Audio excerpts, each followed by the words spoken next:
Assalamualaikum warahmatullahi wabarakatuh. Segala puji bagi Allah Subhanahu wa taala atas segala nikmat yang telah diberikan kepada kita semua. Salawat dan salam semoga senantiasa tercurah kepada Nabi Muhammad SAW, suri tauladan seluruh umat manusia. Perkenalkan, nama saya Alia Oktaviasari, mahasiswa psikologi Universitas Islam Indonesia dengan NIM 223261002. Pada kesempatan kali ini, saya akan menyampaikan penjelasan mengenai topik penyalahgunaan obat dalam perspektif Islam.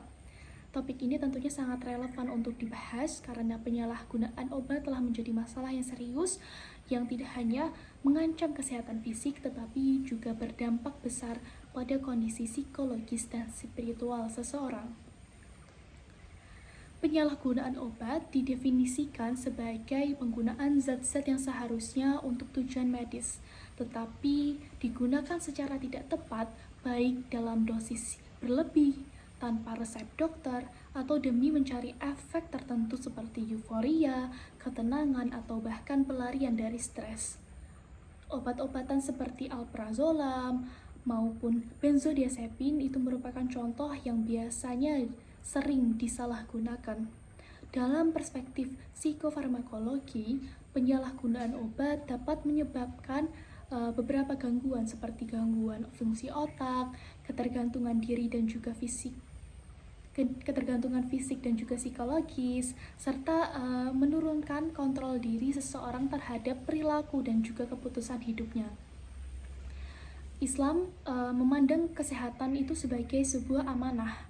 Menjaga tubuh dan akal merupakan bentuk ibadah.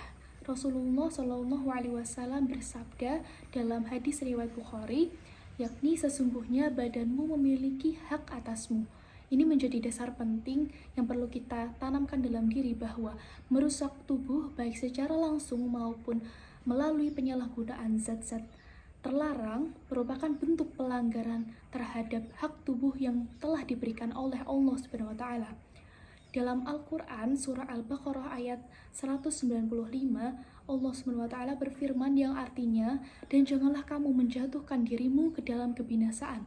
Ayat ini melarang perbuatan yang merugikan atau menghancurkan diri sendiri, termasuk melalui penggunaan zat-zat adiktif tanpa pengawasan medis. Hukum penyalahgunaan obat dalam Islam sangatlah tegas dilarang. Segala bentuk yang memabukkan, merusak akal, atau membuat seseorang kehilangan kontrol diri termasuk dalam kategori khamr. Dalam hadis yang disebutkan dalam hadis riwayat Muslim, yakni setiap yang memabukkan adalah khamr dan setiap khamr itu adalah haram. Jadi sudah jelas bahwa obat-obatan terlarang yang bisa membuat diri kita hilang kendali itu juga termasuk ke dalam khamr yang diharamkan.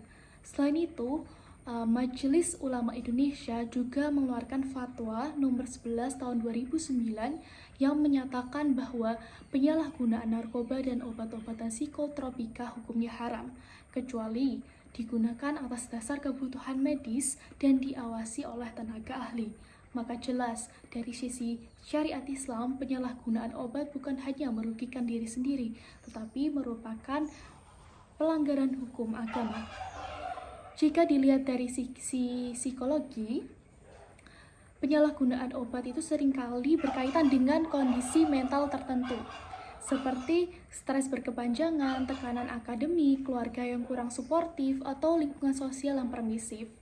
Beberapa individu juga mengalami krisis identitas atau kesulitan dalam mengelola emosi dan juga beban hidup yang dialaminya, sehingga mencari pelarian instan melalui penggunaan obat-obatan terlarang. Dalam konteks spiritual Islam, hal ini menunjukkan lemahnya hubungan dengan Allah SWT.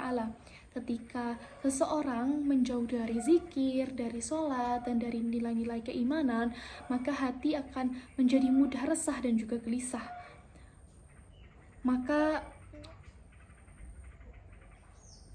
Dan Allah pun juga berfirman dalam surah Ar-Ra'd ayat 28 yang artinya hanya dengan mengingat Allah lah hati menjadi tenang. Maka jelas bahwa solusi dari kegelisahan hidup itu bukanlah terletak pada penggunaan obat-obatan terlarang, tetapi pada penguatan hubungan dengan Sang Pencipta, yaitu Allah Subhanahu wa taala. Penyalahgunaan obat itu memberikan dampak yang sangat merusak, tidak hanya pada tubuh tetapi juga pada kesehatan mental dan kehidupan spiritual. Dampak psikologisnya bisa berupa gangguan kecemasan, depresi, hilangnya motivasi hidup, bahkan munculnya gejala psikosis. Dalam jangka panjang, pengguna itu akan mengalami kesulitan dalam membedakan realitas dan juga imajinasi. Mana yang nyata, mana yang sebenarnya itu hanya imajinasi semata. Lalu juga akan merasakan kehilangan relasi sosial, serta berisiko tinggi untuk melakukan tindakan impulsif, dan tentunya akan kehilangan makna dalam hidup. Dalam Islam ini disebut sebagai bentuk kezaliman terhadap diri sendiri, karena telah merusak anugerah Allah SWT berupa tubuh dan juga akal yang sehat. Untuk mencegah hal ini, Islam memberikan panduan yang menyeluruh dan juga menyelamatkan diri kita semua. Upaya pencegahan dapat dilakukan dengan memperkuat pendidikan agama dan tauhid sejak usia dini, membangun lingkungan pergaulan yang sehat, serta memperbanyak zikir dan amalan ibadah. Sedangkan bagi mereka yang sudah terlanjur terjerumus ke dalam penyalahgunaan obat, maka Islam tidak menutup pintu taubat.